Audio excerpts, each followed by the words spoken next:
নজর রাখবো শ্যামবাজারের খবরের দিকে। বিজেপির মঞ্চ ভাঙলো কলকাতা পুলিশ। শ্যামবাজার পাঁচমাথা মোড়ে বিজেপির মঞ্চ ভাঙলো পুলিশ। আরজি করের ঘটনায় বিজেপির প্রতিবাদ কর্মসূচির জন্য শ্যামবাজারে মঞ্চ বাঁধা হয়েছিল, সেই মঞ্চ ভাঙলো কলকাতা পুলিশ। সেই ছবি আপনাদের দেখাচ্ছি এই মুহূর্তে। শ্যামবাজারে বিজেপির তরফ থেকে মঞ্চ তৈরি করা হয়েছিল, সেই মঞ্চ ভাঙলো কলকাতা পুলিশ।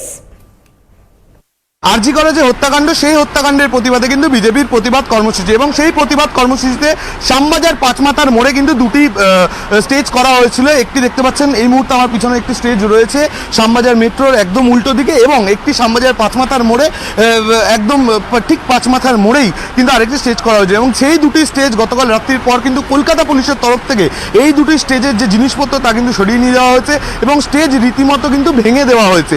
আর কিছুক্ষণের মধ্যেই কিন্তু রয়েছে সুকান্ত মজুমদার, শুভেন্দু অধিকারী সহ বিজেপির যারা নেতৃত্ব এবং বিজেপির যারা সমর্থকরা রয়েছেন তাদের প্রতিবাদ কর্মসূচি, এবং সেই মুহূর্তে দাঁড়িয়ে বিজেপির যে দুটি স্টেজ, সেই দুটি স্টেজ কিন্তু ভেঙে দেওয়া হয়েছে। ফলত এই কর্মসূচির আগেই যে পুলিশের অতি সক্রিয়তা দেখা যাচ্ছে, সেই সক্রিয়তা নিয়ে কিন্তু বিজেপির তরফ থেকে কিছুক্ষণ পরে কি প্রতিক্রিয়া হয় তা কিন্তু এখন দেখার বিষয়। ক্যামেরা শুভদীপ কর্মকারের সাথে সৌভিক গিরির রিপোর্ট, ক্যালকাটা নিউজ, কলকাতা।